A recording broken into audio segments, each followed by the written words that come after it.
আজ শিবরাত্রির পবিত্র দিনে বাঁকুড়ার মুকুটমণিপুরের বিখ্যাত শিব মন্দিরে গিয়ে পুজো দিলাম। এই মন্দিরকে জাগ্রত বলা হয় এবং অনেক ভক্তের বিশ্বাস এখানে মনস্কামনা পূরণ হয় ও বাবা স্বপ্নে দর্শন দেন। পুরো অভিজ্ঞতা দেখুন এই ভিডিওতে। নমস্কার বন্ধুরা, আমি সঞ্চিতা, আপনাদের সবাইকে স্বাগত জানাচ্ছি আপনাদের চ্যানেলে। আজ আমি চলে এসেছি বাঁকুড়া জেলার খাতড়ার কাছেই অবস্থিত সুন্দর পর্যটন কেন্দ্র মুকুটমণিপুরে। আজ শিবরাত্রির পবিত্র দিন, আর এই বিশেষ দিনে আমি এসেছি এখানে অবস্থিত এক জাগ্রত শিব মন্দিরে পূজা দিতে। কিভাবে পৌঁছাবেন? যারা এখানে আসতে চান তাদের জন্য রাস্তার ডিটেলসটা বলে দিচ্ছি। প্রথমে সুপুর রুট ধরে আপনাকে, যদি আপনি গাড়িতে করে আসেন, তো খাতড়া হয়ে দেদোয়া মোড়ে আসতে হবে। দেদোয়া মোড়ের এই যে ভিডিও ক্লিপস আমি এখানে যুক্ত করে দিলাম, এখানে একটা বড় ড্যাম আছে যেটা মুকুটমণিপুর থেকে আসছে, এবং সোজা রাস্তায় না গিয়ে সোজা রাস্তা রানীবাঁধ এবং ডান দিকে ভেঙে গেলেই মুকুটমণিপুর আমরা চলে যাব। আশা করি মুকুটমণিপুরের আসার জন্য আপনাদের কোনো অসুবিধা হবে না। এখানে কিন্তু কোনো ট্রেনের যোগাযোগ নেই, আসতে হলে হয় আপনাকে বাইকে করে বা 4 চাকা করে, তাছাড়া আপনাকে কিন্তু বাসে করে আসতে হবে। এরপর আপনি চলে যাবেন মুকুটমণিপুরের রাস্তা বেয়ে সোজা মুকুটমণিপুরের দিকে।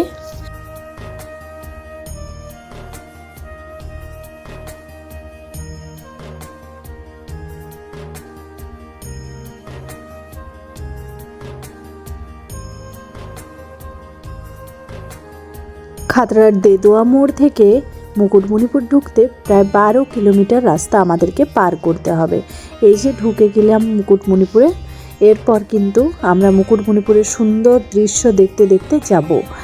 এই যে সুন্দর সুন্দর পাথর, রঙিন পাথর সাজানোভাবে আছে, খুব সুন্দর প্রাকৃতিক দৃশ্য। বন্ধুরা, মুকুটমণিপুর আশা করছি আপনারা অনেকেই এসে থাকবেন, এবং যারা না এসেছেন অবশ্যই কিন্তু আসার চেষ্টা করুন, কারণ এটা একটা খুবই দারুণ সুন্দর একটা জায়গা, যেখানে কিন্তু মাটির বাঁধ আপনারা দেখতে পাবেন। এশিয়ার বৃহত্তম মাটির বাঁধ এখানে রয়েছে, যেটা সত্যি দেখলে আপ্লুত হয়ে যাবেন। এই যে এখানে ড্যামের গেটগুলো, যেগুলো আমরা এখন পার করছি, এবং এখানে এলে আপনারা সুন্দর সুন্দর রিসোর্ট বা হোটেল কিন্তু পেয়ে যাবেন থাকার জন্য। তাছাড়াও আপনারা যদি খুব কম মূল্যে খাতড়াতে ভালো লজ রেস্টুরেন্টের ঠিকানা পেতে চান বা সেখানে থাকার জন্য আপনারা প্রস্তুত, তাহলে কিন্তু সেরকমও আমি অ্যাড্রেস আপনাদেরকে দিয়ে দেব। আমাদের পরিচিতর মধ্যে খুবই ভালো ভালো হোটেল রেস্টুরেন্ট সেখানে পেয়ে যাবেন, যেখানে আপনি খুব কম পয়সার মধ্যে খুব ভালো সুবিধায় স্টে করতে পারবেন। তো এখানে সোজা মুকুটমণিপুরের রাস্তা বেয়ে নিচ দিকে আমরা বেঁকে গেলাম, এবং এখান থেকে আপনাকে ডান দিকে ভেঙে যেতে হবে এবং সোজা গিয়ে আমরা ওই ড্যামের পাড়ের উপরে উঠব। এখানে কিন্তু ড্যামের পাড়ের যে রাস্তাটা আছে সেখানে কিন্তু সবাইকে গাড়ি নিয়ে পেরোতে দেয় না। এই যে এখানে দেখতে পাবেন একটা বোর্ড দেওয়া আছে, যেখানে পরেশনাথ মন্দির যাওয়ার জন্য আপনাকে নিচের রাস্তা দিয়ে যেতে হবে, কিন্তু আমরা কিন্তু ড্যামের উপর দিয়ে যাব, যেখানে টোটো সাধারণত যেয়ে থাকে বা বাইক যেয়ে থাকে, কিন্তু আমরা এখানে পারমিশন করিয়ে ঢুকেছিলাম আজকে গাড়ি নিয়ে, তো পুরো রাস্তাটা কভার করার জন্য এবং আপনাদেরকে দেখানোর জন্য। এই যে আমরা সোজা কিন্তু ড্যামের পাড় দিয়ে যাব। তো আমরা এই ড্যামের নিচটা দিয়ে সোজা উঠে গেলাম সেই গেটের কাছে, যেখানে টোকেন নিয়ে টোটো ভাড়া করে যেতে হয় প্রত্যেকটা পর্যটককে। তো দেখা যাক, এখানে আমরা কিন্তু অনেকক্ষণ দাঁড়িয়েছিলাম, আমাদেরকে প্রথমে ঢুকতে দেওয়া হয়নি, পরে পারমিশন যার কাছে করালাম তার সাথে ফোনে কথা বললো, তারপর এখানে কিন্তু খুব স্ট্রিক্টলি বন্ধুরা অনেক করে পারমিশন করানোর পর আমাদেরকে যেতে দেওয়া হলো। যারা কিন্তু আপনারা ঘুরতে আসবেন তারা এখানে টোটো ভাড়া করে যাবেন, এইখানে কিন্তু টিকিটের মূল্য কেটে যেতে হয়। এরপর ভেতরে ওরা কিন্তু অনেক জায়গা আপনাকে ঘুরিয়ে দেখিয়ে দেবে। এই যে এখানে কাউন্টার বলে কিছু একটা নাম রয়েছে। যাই হোক, এখানে আমরা সোজা চলে যাব, এবং এই রাস্তাটার যাওয়ার একটা আলাদাই ফিলিংস, খুব সুন্দর একটা ভিউ দেখতে দেখতে যাওয়া। বন্ধুরা, অবশ্যই বলবো একবার মুকুটমণিপুর আসুন, যারা না এসছেন, সত্যি দেখার মতো। আমি এখানে বাঁ দিকে বসছিলাম, তাই ড্যামের জলটা আপনাদেরকে দেখাতে পারছিলাম না। ভর্তি জল রয়েছে, যেখানে নৌকা চলাচল করছে, খুব সুন্দর। এখন কিন্তু পর্যটকের ভিড়ও রয়েছে মোটামুটি। শিবরাত্রি উপলক্ষে ভিড় হয় এখানে প্রচুর, কারণ এখানে বাবার জাগ্রত মন্দির রয়েছে। যে মেন গেটটা দেখালাম সেখান থেকে আরও কিছুটা রাস্তা যেতে হয়, পুরোটাই কিন্তু ড্যামের উপর দিয়ে। সেটা মোটামুটি ডিস্টেন্স হবে আরও 22 কিলোমিটারের মতো এই রাস্তাটা। তো 22 কিলোমিটারের মতো রাস্তা এখানে পার করে আমরা পৌঁছে যাব পরেশনাথের মন্দিরে। প্রাকৃতিক সৌন্দর্য দেখতে দেখতে আমরা দেখতে পারবো যে পৌঁছে গিয়েছি পরেশনাথের মন্দিরে। পরেশনাথ, বাবা পরেশনাথ। আপনারা দেখতে পাচ্ছেন চারিদিকে পাহাড়, নদী আর প্রকৃতির অপূর্ব সৌন্দর্য।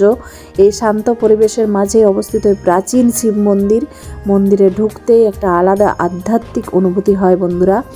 ঘণ্টার শব্দ, ধূপের গন্ধ আর ভক্তদের ভক্তি যেন পরিবেশকে অন্য মাত্রা দেয়। শিবরাত্রি উপলক্ষে গতকালকে ছিল শিবরাত্রি এবং আজকে শিবরাত্রির পরের দিন আমাদের উপোস কিন্তু আজকে শিবরাত্রি করেছি, ওই জন্য আজ একটুখানি ফাঁকা রয়েছে। এখন এই যে আমি হাতে প্রসাদ, ফুল সমস্ত কিছু নিয়ে এগিয়ে চললাম বাবার মন্দিরের দিকে। এই যে একটা সিঁড়ি পাবেন এরকম, যেহেতু এটা অনেকটা পাহাড়ের উপরে সেহেতু অনেকটা সিঁড়ি কিন্তু এইভাবে কেটে কেটে করা রয়েছে, যার কারণে উঠতে কিন্তু খুব একটা অসুবিধা হয় না। এখানে সিঁড়ি বেয়ে কিছুটা উঠে পরে আমরা সোজাসুজি বাবার দর্শন করব এবং আপনারা সবাই মন থেকে বাবার দর্শন করবেন। খুবই জাগ্রত বাবা এখানের।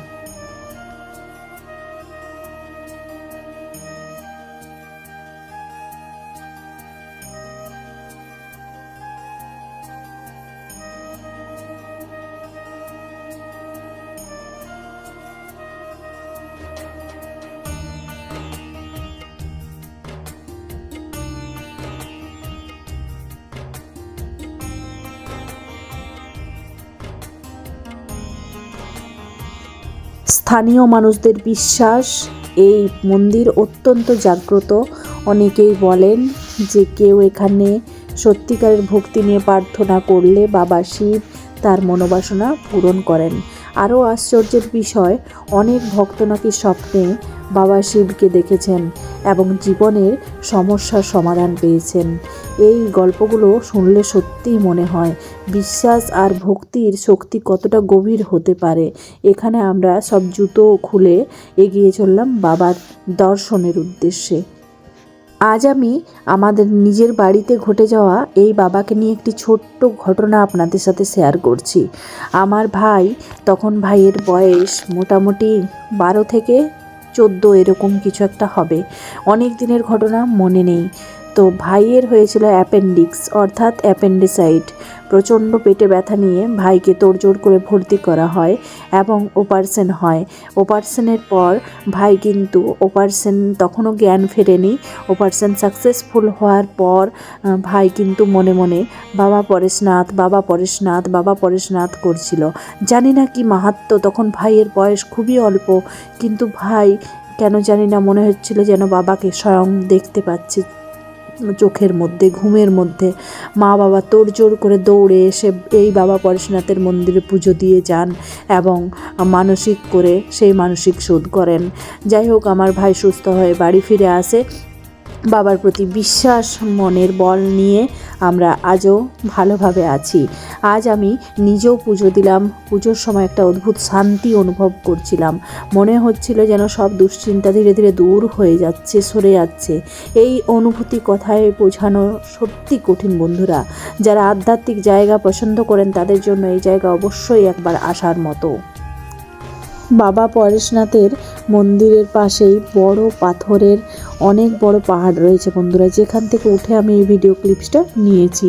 কত সুন্দরই না লাগছিল দেখতে। বন্ধুরা, আজকের অভিজ্ঞতা আমার কাছে সত্যি খুব বিশেষ। যদি সুযোগ পান অবশ্যই একবার এই মন্দিরে আসবেন। ভিডিওটি ভালো লাগলে লাইক করুন, চ্যানেলটি সাবস্ক্রাইব করুন আর কমেন্টে জানাবেন আপনারা কি কখনো এমন জাগ্রত মন্দিরে গিয়েছেন। সবাই ভালো থাকুন। হর হর মহাদেব।